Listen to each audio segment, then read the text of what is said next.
Ma'am बैठिए। बड़ा मुश्किल है। चीफ गेस्ट आ गए अन्नू कपूर जी? बहुत खिंचाई कर रहे हैं। नहीं आए?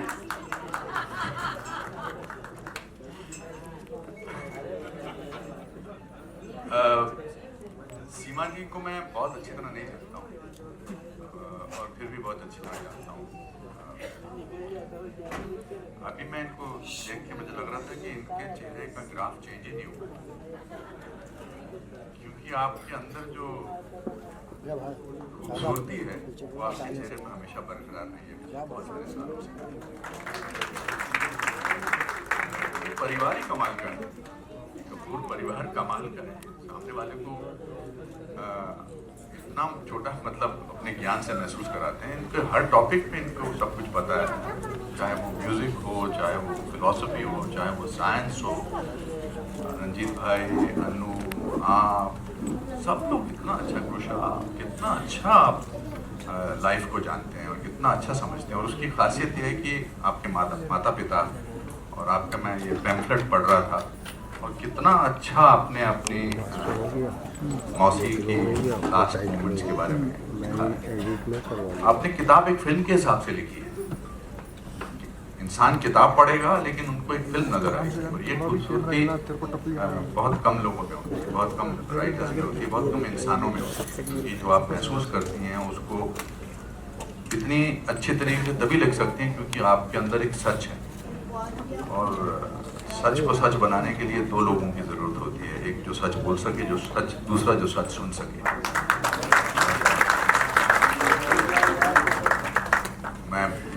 मैं बहुत खुश नसीब हूँ, मैं बहुत खुश हूँ। हम चाहे मिलते नहीं हैं लेकिन मेरे मन में आपके लिए बहुत इज्जत है, आपके काम के लिए, आपकी शिद्दत के लिए, जिस शिद्दत से आप काम करती हैं और जिस शिद्दत से आप जिंदगी जीती हैं वो बहुत प्रेरणात्मक है, और उससे मैं प्रेरणा लेता हूँ। और मैं बहुत खुश हूँ कि आज आया हूँ और आपको म्यूजिक बंद करना, म्यूजिक बज रहा है पीछे। बहुत मुबारकबाद देता हूँ। म्यूजिक बज रहा है। यूं गुजरी है अब तलक, आगे भी बहुत अच्छी गुजरेगी, बहुत अच्छी। बहुत बहुत शुक्रिया मुझे बुलाने के लिए, धन्यवाद। बहुत पहले एक शेर, सब लोग शेर सुना रहे हैं तो मेरा भी दिल किया शेर सुनाने की। उधर वो घर से निकल पड़े हैं, यहाँ मेरा दम निकल रहा है, कहाँ दगा दे रही है किस्मत, वो आ रहे हैं मैं जा रहा हूँ। क्या बात आपने। नमस्कार, बहुत नर्वस हो रही हूँ सचमुच। आप सबका शुक्रिया, आप यहाँ आए, मुझे सुना। अनुपम भाई ने इतनी ज़्यादा बड़ी बड़ी बातें बोल दी हैं मेरे बारे में कि मुझे आत्मकथा लिखने के बाद आत्म आलोचना के लिए बैठना पड़ेगा कि सचमुच मैं उन शब्दों के काबिल हूँ या नहीं। और यहाँ सब लोग बहुत ख़ास हैं। अनुपम भाई आए, परेश भाई आए, अनु भाई हैं, रघुवीर भाई हैं, जसपिंदर हैं, 1000 किलोमीटर से ईश्वर अंकल आए हैं, शकीला भाभी आई हैं, कॉमरेड आए हैं हमारे, नितिन भाई आए हैं। आप सबका बहुत बहुत शुक्रिया। दिव्या, सब लोगों का वो टाइम निकाल के आई हैं, उनका कोई और कार्यक्रम था। मेरी गला बहुत ख़राब है 2 दिन से, डॉक्टर बोरा आए, आप उनसे कंफर्म कर लीजिए। ज़्यादा नर्वस होने की वजह से नहीं कर रही हूँ। कल उन्होंने मुझे दवाई दी है, बिल्कुल नहीं। तो ये मैं संक्षेप में कहूँगी क्योंकि कार्यक्रम थोड़ा लेट शुरू हुआ है।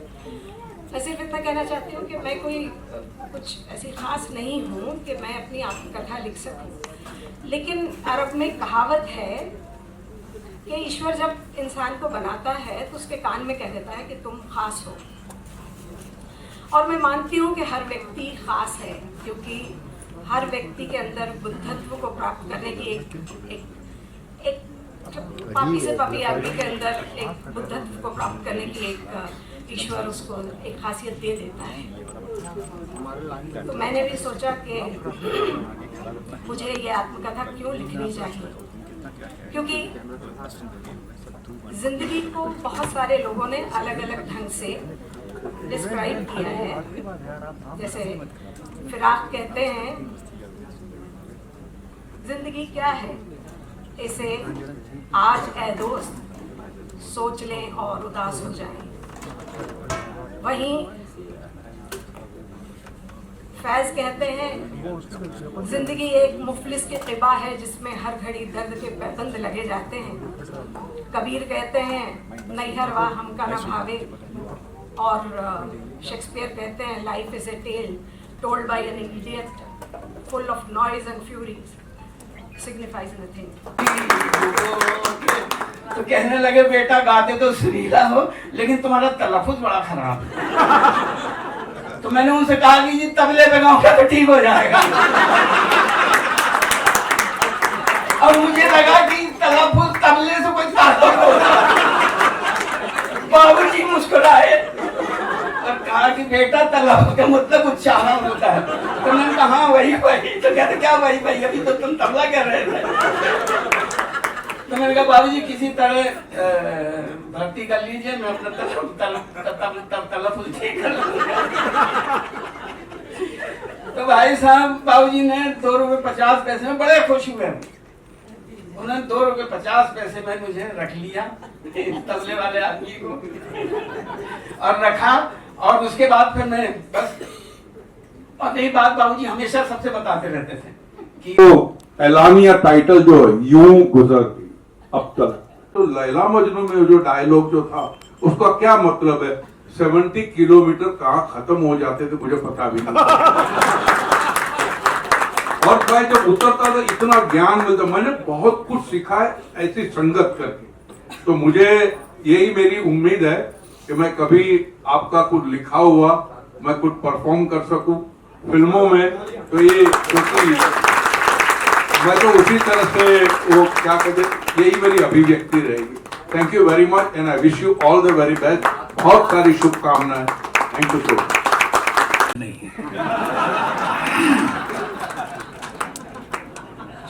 क्षमा प्रार्थी हूँ, यहाँ बहुत बड़े बड़े लोग पहले से आके बैठे थे। इस सभागार में उपस्थित हर व्यक्ति मेरे और मेरे परिवार के लिए अति विशिष्ट है, VVIP है। अगर मैं व्यक्तिगत रूप से नाम लेने जाऊंगा तो जिन सब लोगों को मैं जानता हूं, पहचानता हूं, जिनके साथ व्यवहार किया है, उनके नाम लेके जिनको जानता नहीं हूं, जिनको पहचानता नहीं हूं, मुझे लगेगा थोड़ा गड़बड़ हो जाएगी। इसलिए भारतीय लोग बहुत जुगाड़ू होते हैं, इसलिए आदरणीय महानुभाव आप सबका वंदन करता हूँ, विनम्र करता हूँ।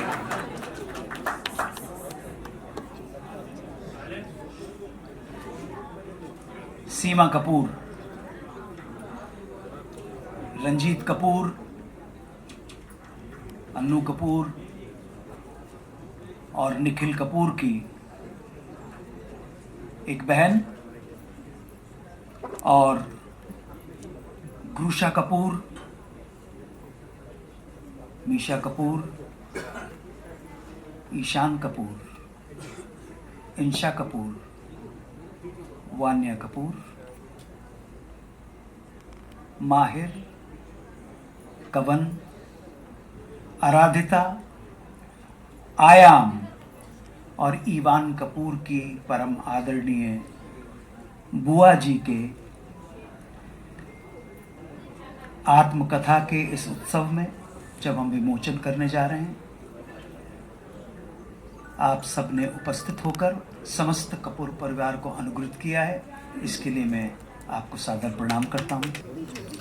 आप सबको नमस्कार। सीमा जी को बधाई।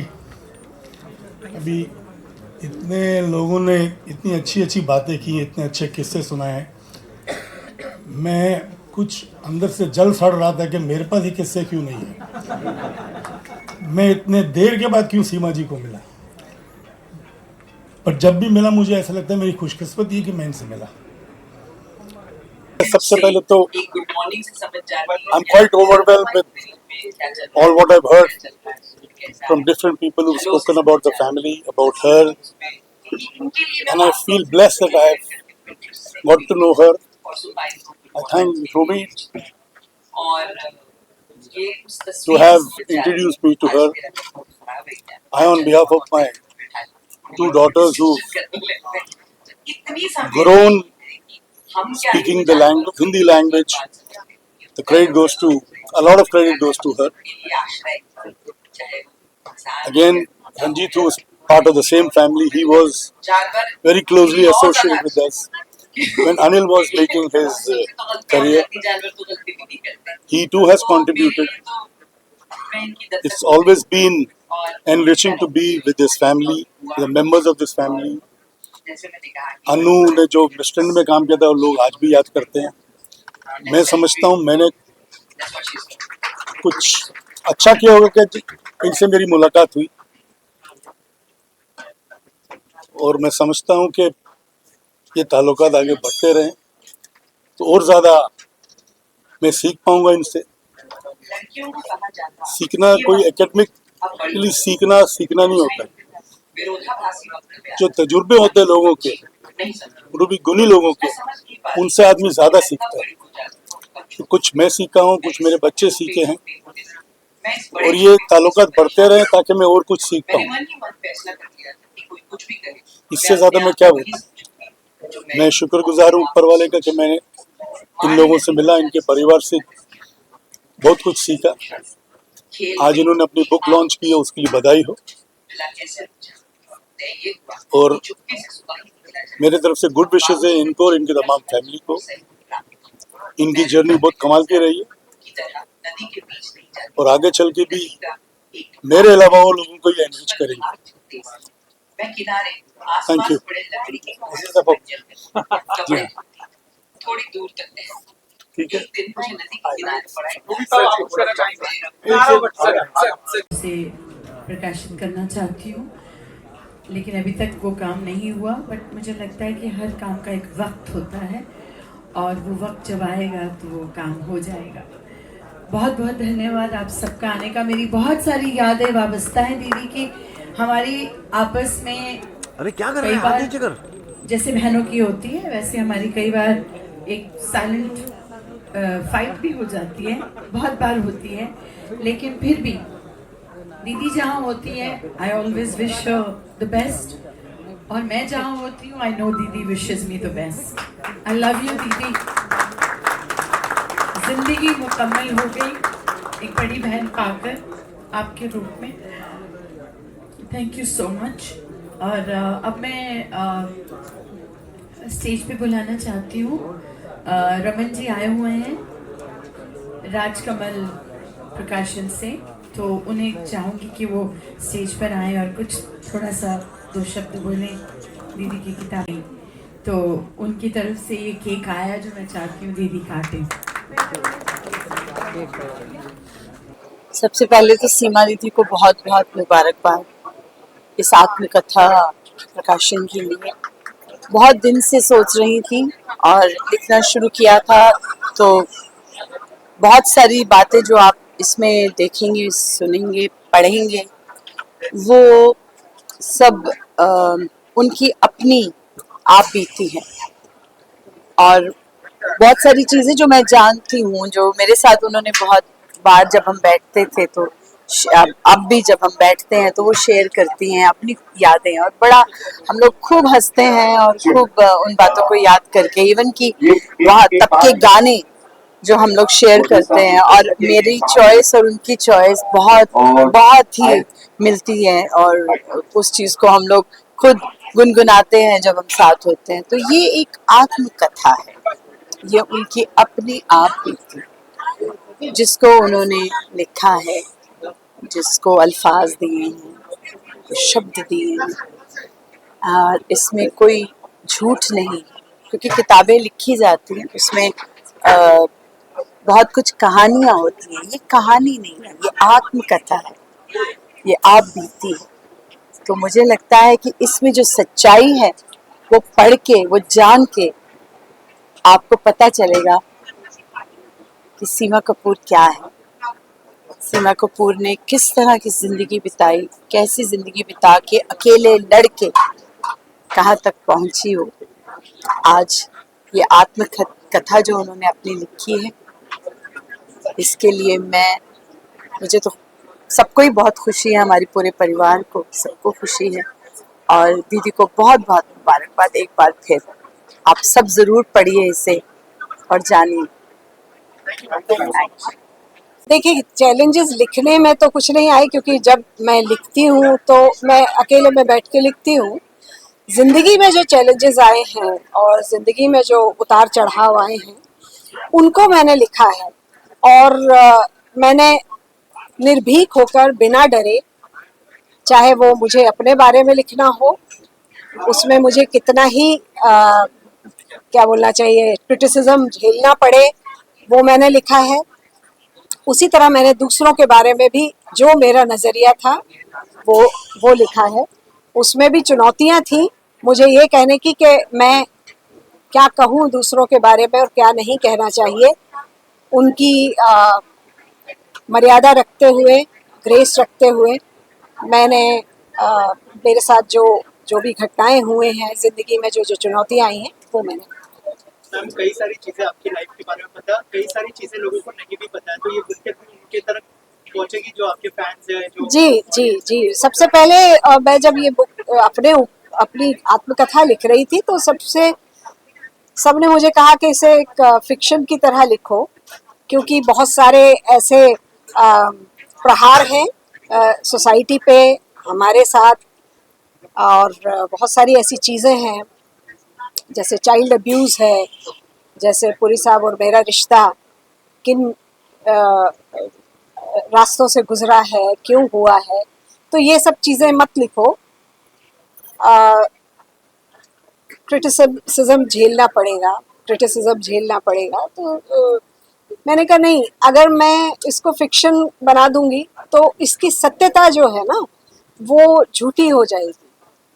तो जब तक आप ये साहस नहीं लेते, ये हिम्मत नहीं लेते हैं कि नहीं, मैंने अगर गलत कुछ हुआ है मेरे साथ, वो शर्म की बात नहीं है, मुझे उसको दुनिया के सामने आना चाहिए, क्योंकि जो और लोगों के साथ हो रहा है, कम से कम उनको प्रेरणा मिले और उनको हिम्मत मिले कि ऐसा भी आप सच कह सकते हैं।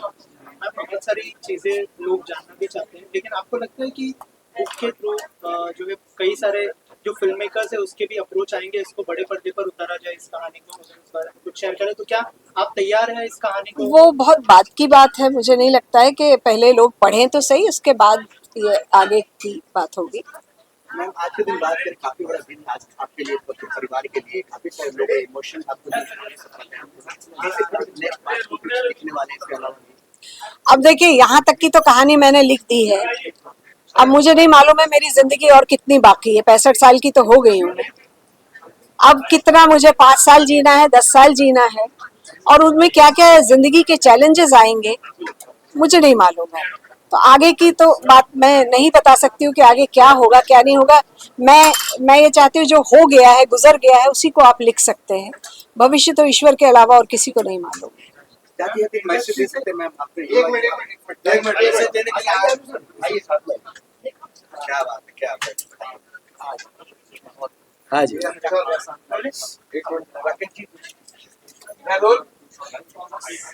इंडस्ट्री से इतने सारे लोग हैं, हम सर हमेशा से आपको सपोर्ट करते आए हैं, और आपके बायोग्राफी के दौरान इतने सारे लोग सपोर्ट करने आए, कितना लकी मानते हैं खुद को, और क्या कहना चाहेंगे? मैं बहुत लकी हूँ कि मैं ऐसे माता पिता की संतान हूँ जो जीते जागते साधु संत थे, जो कला क्षेत्र में जिन्होंने अपना सर्वस्व त्याग के कला की सेवा की, और उनको ये भी नहीं मालूम था कि वो कला की सेवा कर रहे हैं। कोई नाम नहीं हुआ उनका, लेकिन वो पूरी जिंदगी कला की सेवा करते रहे। हमारी सुबह होती थी, सुबह के राग के साथ जो माँ चाय बनाते हुए गुनगुनाती थी, और शाम होती थी शाम के राग के साथ जब माँ पूजा करती होती थी। तो ये एक मैं अपने आप को आज साहस के साथ, कॉन्फिडेंस के साथ जो बात कर पा रही हूँ, उन्हीं की देन है। और मैं बहुत खुशकिस्मत हूँ कि मेरे परिवार के सारे लोग अपने अपने क्षेत्र में उन्होंने काम किया है। और सबसे बड़ी बात जो मैं खुशकिस्मत हूँ कि इतनी चुनौतियों के बावजूद कोई भी क्रिमिनल नहीं बना हमारे घर में। भूख प्यास सब सह के भी हम में से कोई भी कभी किसी ने गलत काम नहीं किया है, और इसका मुझे बहुत गर्व और घमंड है, यूं कहना चाहिए। अच्छे होने का भी एक घमंड होता है, वो मुझे है। और मेरे परिवार के सारे सदस्य, कोई दुखों में इन्होंने कोई गलत काम नहीं किया, इसका मुझे गर्व है और घमंड है इस बात का।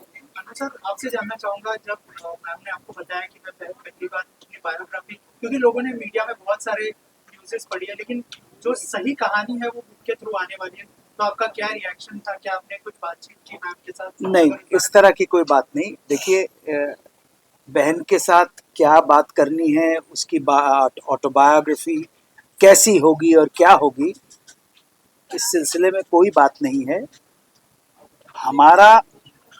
हमारी बहन के लिए जो सपोर्ट है वो अनकंडीशनल।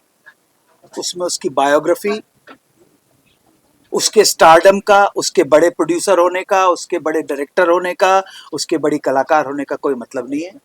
वो हमारी बहन है, और एक भाई को अपनी बहन के लिए जो करना है वो उसका धर्म होता है, समझे आप? वो हमें अनकंडीशनल है। तो ये नहीं भैया। हाँ जी। रघुवीर सर, आप क्या कहना चाहेंगे? आपने जो है कुछ कहानियां जो कि बहुत नॉस्टैल्जिक भी महसूस किया होगा आपने, अगर कुछ शेयर करें कि क्या कहना चाहेंगे सर इस बुक के बारे में? क्या शुभकामनाएं होंगी आपके लिए? शुभकामनाएं तो है सारी, जो है तहे दिल से। मैं तो क्या कहूँ, मैं तो गुड्डो की सीमा बोल ही नहीं पाता, मैं आज तक नहीं बोल पाया मैं। और जब इसने बताया कि मैं आत्मकथा लिख रहा हूँ तो मैं घबरा गया एक्चुअली, क्या लिखेगी ये।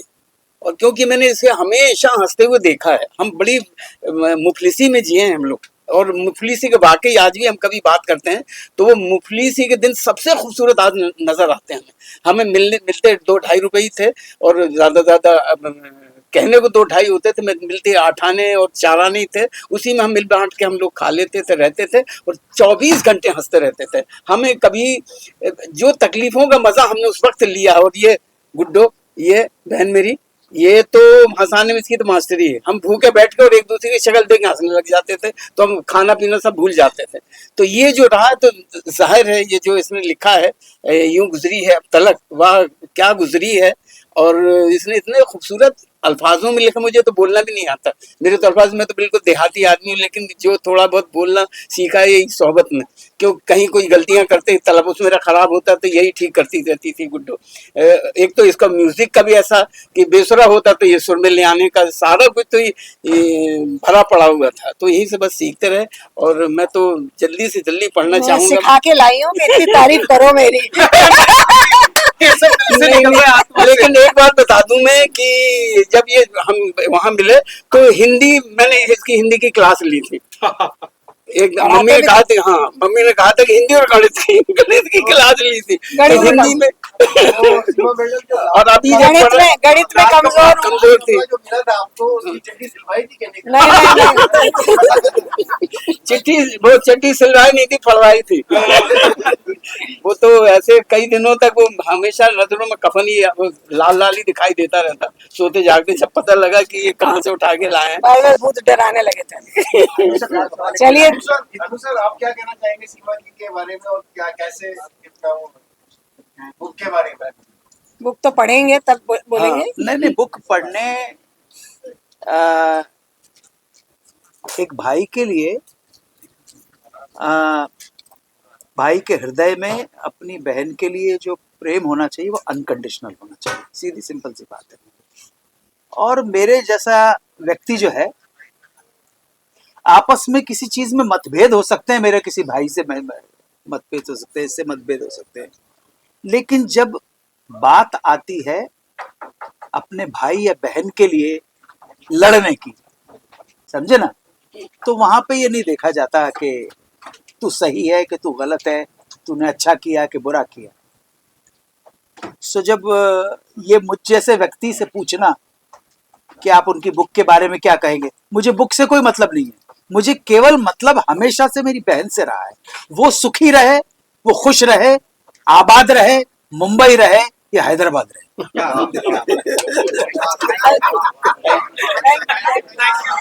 शुभकामनाएं देना चाहेंगे बुक के बारे में और क्या? देखिए, कपूर फैमिली, जैसा कि पूरा आपने आज का ये देखा होगा, हर एक लफ्ज अपने आप में एक सोना है, एक हीरा है।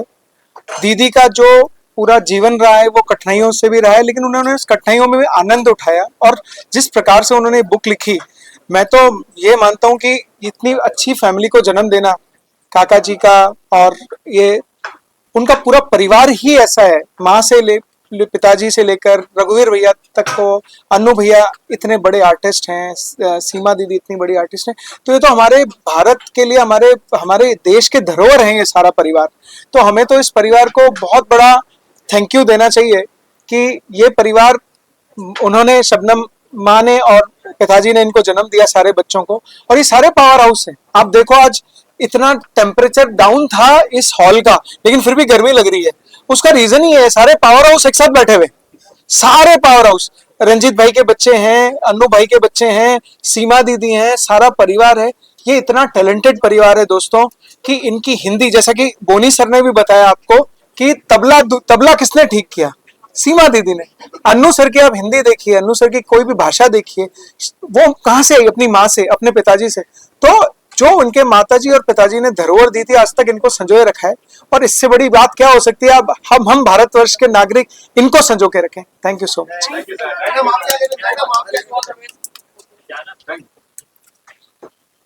जो सीमा जी ने जो किताब लिखी है, अपनी आत्मकथा लिखना बहुत मुश्किल होता है। जो अपना मुश्किल वक्त जो गुजरा हुआ है वो एक किताब में लिख के, मतलब एक पेपर पे लिख के बयां करना बहुत मुश्किल होता है। और सीमा जी की तो क्या ही तारीफ करें, उन्होंने जो किताब लिखी है वो बहुत अच्छी है। उसका जो किताब का टाइटल है वही बहुत बढ़िया है, वही बहुत कुछ कहता है। यूं गुजरी अब तलक, वही बहुत बड़ी बात है। एड ऑन अब इतना करते हैं कि यूं गुजरी अब तलक, ये तो जैसा था ये तो ईश्वर की देती, लेकिन जो आगे गुजरेगी वो दोस्तों बड़ी मजेदार गुजरेगी।